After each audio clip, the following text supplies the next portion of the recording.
Here we go with yet another podcast episode. Hello, I'm Ray. Welcome to If You Want a Job Doing Properly, Do It Yourself.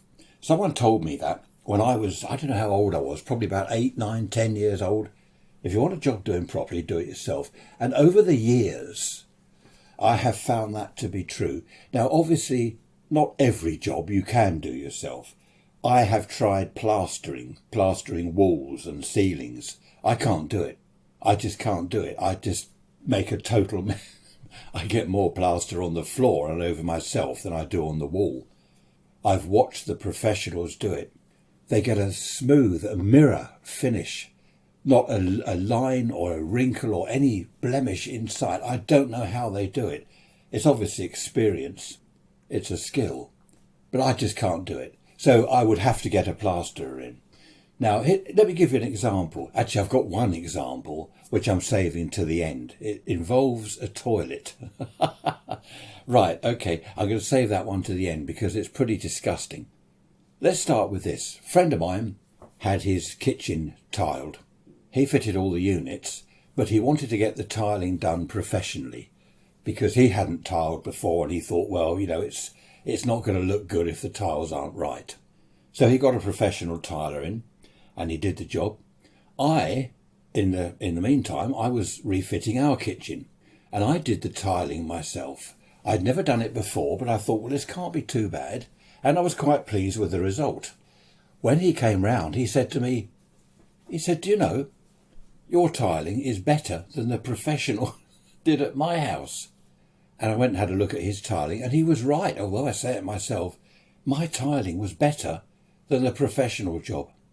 My neighbour, years ago, was working away quite a bit. They'd only just moved into the house. Nice couple. And his wife wanted a washing line put up. She had one of these Rotary washing lines, and she wanted that put up just in the lawn at the edge of the patio. So she could stand on the patio, hang the washing out. But she wanted the pole actually on the lawn. Now, my neighbour, as I say, he worked away a lot, and he said to her, look, I'll find a chap to do it. And she said, no, it's all right. I'll find someone locally. He was away at the time. They were on the phone. She said, leave it to me. I'll find someone locally, which she did. Chap came round and he was out there working away. She made him a cup of coffee. He seemed like a nice enough chap. And he said to her, there we are, job all done. He'd put the turf back. She looked at the grass. Oh, lovely. That looks good. There's the socket, the tube in the ground for the rotary line to slot into. And he said, look, don't use it for 2 or 3 days because the concrete has to set. Right, okay, that's fine. Come the Saturday it was, the sort of 2 or 3 days was up, her husband came home and she said, look, I've had this done. And he had a look, he put the line in there and it was crooked. The washing pole, the central pole of the rotary line was leaning over. And she said, can you straighten it? And he said, well, not really, if there's a load of concrete there. He said, all I can do is dig round the concrete and try and straighten the whole lump, and then put all the soil back and ram it back solid. So he started digging and there was no concrete. There was no concrete there. What the chap had done, he'd hammered the pipe, the tube, into the ground. And he hadn't even got it straight. He'd just hammered it into the ground, charged her, whatever, I think it was £50 or something. It was quite a lot of money. And there's no concrete there at all. It was sort of a 5-minute job to hammer this thing into the ground. So they got the chap back on the pretense that they wanted other work done. They didn't want to say this is crooked, come and sort it out, because he'd probably never turn up. So he came round and they took him out into the back garden. And he was looking round, obviously thinking, what is this other work? And my neighbour said to him, just before we talk about that, could you straighten this? And he showed him, he put the pole in there. It was crooked. He said, could you straighten that for us? It's not quite right. And the chap said, yes, okay. You work away, don't you? And my neighbour said, yes, I do. He said, well, I won't be able to come back until next week to do that, but show me what other work you want done and I'll do it all together. And my neighbour said, well, no, could you actually straighten this now? Because we can't use it. If we put washing on it, the whole thing's likely to go over. And the chap said, well, yes, I can't at the moment. I don't have my right tools with me. And in the end, my neighbour said, look, the reason you can't do it now is because I'm here watching and you know that there's no concrete there. And apparently the chap, he went very red, Yes, well, all this business. Anyway, long story short, he gave the £50 back, or however much it was. He gave it back in cash. So that was that. And my neighbour said to me, funnily enough, if you want a job doing properly, do it yourself. Another neighbour of mine, this was at a different house some years later, he hurt his leg. I don't know what he'd done to it. He'd done something bad to his leg and he could barely walk. And he'd been about to lay a concrete base to put this new shed on that he bought. So he thought, well, what I'll do is I'll get someone else in to do the concrete base, and then by the time that's done, my leg will be better and I can put the shed up. So he got this chap in, and he was out in the garden digging away and putting shuttering around, put all the concrete in, worked hard, got it all done within a day, which was good. Now the lawn sloped down to the path, which was in the centre of the garden. The lawn sloped down. And my neighbour was looking out of the window. He told me this, and he thought, that shed base is crooked. Then he thought, no, it's not. No, it's the lawn that's crooked. It was deceptive. When his leg was better, he went out there. The concrete base, the whole thing sloped down towards the garden path. It followed the contour of the lawn. And he got a spirit level out, and it was miles out. In fact, one end was 6 inches lower than the other end. Couldn't put a shed on that. And he had to then, he didn't call the chap back, as though he thought, just do it yourself. If you want it done properly, do it yourself. What he did, he put the shuttering round, the boards all round the planks, filled it with concrete, levelled it all off, and then eventually he was able to put the shed up. But that's the same sort of example, isn't it, as the others. If you want a job doing properly, do it yourself. You would think that someone would get the concrete level. He supposed, and I agreed, that the chap had followed the contour of the lawn, thinking that was the thing to do. And of course it's not. You've got to get the thing level. You can't have the shed crooked, leaning down one end just because the lawn leans down, or doesn't lean, slopes down one end. Talking of lawns, a friend of mine decided to have the back garden landscaped. Again, he was going to do it himself, but he worked full time, so it's not easy fitting it in. He got a chap in, or a couple of chaps, to turf the back garden. There was chalk. It was on a slope, so it wasn't that easy. There were lumps of chalk everywhere. That all needed to be raked out and levelled off, and the turf rolled out. Not a difficult job, not rocket science, but quite a lot of manpower.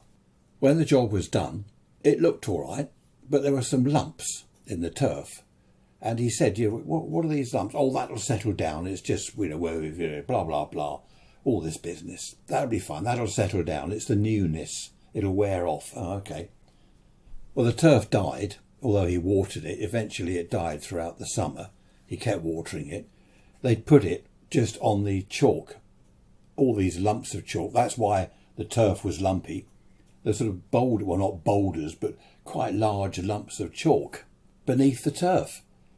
And needless to say, he had to rip it all up, get rid of the old turf, rake it all out, put down some topsoil, do it all properly, level it, order new turf, roll it out, and he's now got a fantastic lawn. There we are. I'm not going to say it again, am I, if you want a job doing properly. We had some double glazing put in or replaced, and I said to the chap when he came round to do the quote, I said, the back door seal's gone, the rubber strip around the back door. In fact, there are two rubber strips, one sort of in the door and one on the outer side of the door, a double seal in effect. And he looked and he said, oh yeah, okay, yeah, we can replace that. He said, we don't replace both, we'll only do one. Not necessary to have them both replaced. Now, they both needed replacing because they were very brittle and all falling apart. But he said they only do one. I don't know why. Well, I got the quote. I had a look at the pricing. The window was fine. Back door, replace seal, £96. I thought, hang on, £96? To be honest, I thought they were going to throw in the seal. We were spending a lot of money on the double glazing, and I thought they'd just chuck in the back door seal as, I don't know, as a matter of course, there we are, valued customer and all that. No, £96. So what I did, I went online, as you do, and I found some. This chap had 35 metres of this stuff, and it was the right stuff, because it's all different, isn't it? I looked at it, and he had all the measurements, the cross-section and everything. It was exactly what I wanted. £17. And I had a whole carrier bag full of it, 35 metres of it. So I replaced the back door seal. It was a bit of a fiddle getting the old stuff out. It was brittle and a bit of a job to get it out. But it didn't take that long. And when they came round to do the window, he said, "Oh, you didn't want the seal done?" I said, "No, not for £96. I did it myself for 17. Oh, well, yes, well," he said, you've got to do it properly. And he had a look. I said, "Is that properly? Is that all right?" "Yeah, that's fine, that's fine." He was a bit red-faced. Well, he didn't actually go red-faced, but I think he felt a bit guilty. You'd think they'd throw that in, wouldn't you? I would do the double glazing myself, but with old age and stuff, my back hurts, my knee hurts. But I have actually fitted a double glazed window before now. I've taken the old one out, fitted the new one. That was downstairs, ground floor, admittedly. But I don't think I want to do it again. Previous to that, at another house, I had all the front double glazed. And I went to a big company, wrongly thinking that that was the thing to do. They would be the big professionals. I couldn't have been more wrong. They fitted it all. I was going round the upstairs front bedroom window. I went to open the window. It wouldn't open. It was jammed shut. And the chap said, oh, we'll sort that out. That's just a minor issue. And the long, the hopper window at the top, that only opened a couple of inches. Then it seemed to hit something or jam up on something. Oh, we'll have to come back and put that right, because we haven't got the scaffolding here now. Well, they didn't have scaffolding in the first place, so I don't know what he was talking about. What it was, it's a bit of a long story, what it was, they hadn't measured it properly. The window frame was a little bit too big to go in, and they jammed it in, and it had somehow twisted. So, of course, the windows weren't opening properly. Anyway, they sort of put it right. One of the other windows, a smaller window, that was okay. They hadn't sealed outside. I thought, well, I can do that. I can lean out of the window and seal around the outside. They'd forgotten to do that or hadn't bothered. But inside, inside where they fit that plastic strip, to cover up sort of holes and bodges and things, they glue this plastic strip round the wall inside the window sort of hole. Well, it was a huge length. It was about 6 inches, the whole width of the inner wall where it meets the window. And the wallpaper, I didn't realise this till afterwards, the wallpaper I noticed was going in a bit, and I just lifted it. Huge holes. The wallpaper had nothing behind it. What an absolute bodge. I had to put all that right. I did call them back, phone call after phone call. Right, yeah, we'll be back and have a look. They never did. I'm not going to mention the name of the company, of course, but a very big, very well-known company. What a waste of time. Should have gone to one of the smaller businesses. There's one at the end of my road, virtually, or there was at the time. I should have gone there. I don't know why I didn't. My brother-in-law bought a back door from a little shop. He bought this back door and he fitted all the furniture. It's called furniture, isn't it? The door handle and the latch and all the bits and pieces, the hinges. He did all that. Took him ages.